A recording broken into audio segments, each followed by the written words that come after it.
Hi, I'm Alan Klapmeyer, Chairman and CEO of Cirrus Design Corporation.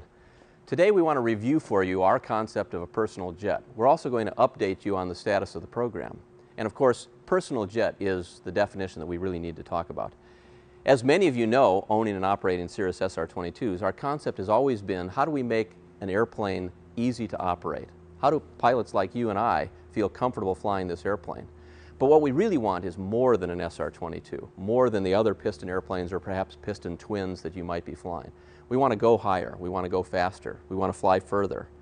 But most importantly, we want a much bigger, more capable cabin. That's what this airplane's about. So the trick is to give you more while still making it personal, easy to operate. And what many of you have heard me say in the past is, an airplane easy enough for me to fly. So let's talk about some of those details again. As a personal jet, handling qualities are essential, and of course that's aerodynamics. So let's talk a little bit about the wing. You'll notice it's a very large wing. That's part of how we keep the stall speed down, which is how we're going to keep the approach speed down. The goal is to have handling qualities and approach speeds, and in fact runway requirements that are very similar to SR-22s and other high-performance single-engine airplanes. So we've got a large wing area, we've got a pretty thick wing, and of course we've got a Fowler flap system, all of which combined gives us the lift necessary for this large, heavy airplane to keep the stall speed down. Now, there are some things that will change on the airplane. We're not sure that we're going to have the winglets. The wing root fairing is likely to change.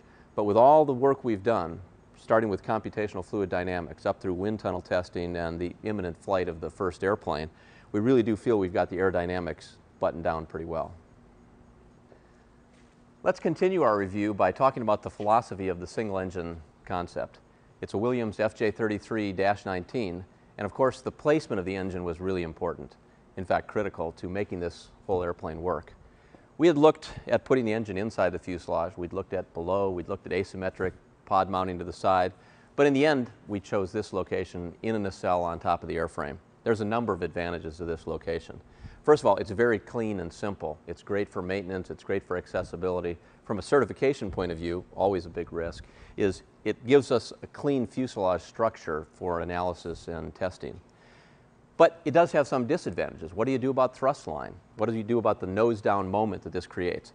So to counteract that, we lowered the engine as close as we could to the fuselage, and then we tilted it and vectored the thrust, so we keep the thrust line very close to the aerodynamic center. What this gives us is good handling characteristics, good accessibility, but it brings up the next problem. As many of you know, we had no intent to design a VTOL airplane. It was just the natural, logical choice after the engine location made sense. So as we looked at how do we get the thrust past the tail, we came up with the VTOL, but different than VTOLs have been in the past. We've talked a lot about personal jets and handling qualities. What that means is very large tail surfaces. It's essential that you have a lot of control, a lot of stability. So unlike some VTOLs where they kept it small in order to get performance, we've designed it to be very large for docile handling.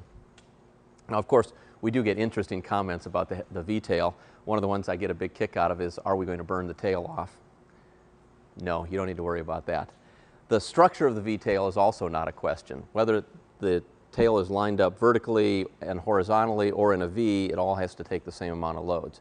What it really comes down to is handling characteristics, and that's about the interface between the tail and the fuselage, the wing and the turbulence off the wing. Again, as when we talked about the wing, a lot of computational fluid dynamics, a lot of wind tunnel testing. We feel very good about this tail. This is one personal jet that doesn't skimp on space. As you can see, it's a very wide, comfortable back seat with space for three, and I'll show you a little bit more about that in a moment. Of course, the important part is the pilot. We designed the airplane to be very easy to get in and out of. For the pilot, it's one step into the seat and slide forward into flying position. Now you're in a very comfortable, simple space.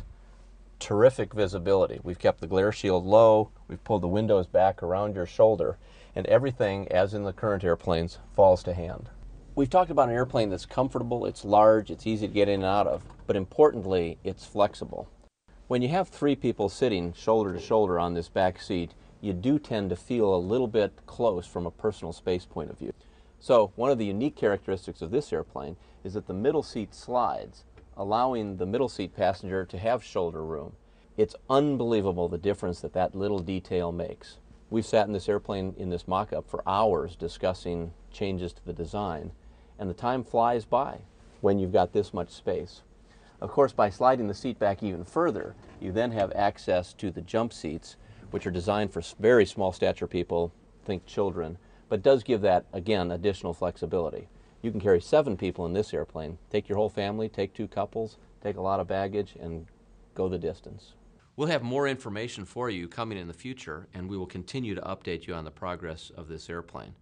Thank you for listening. We think you're going to love this airplane.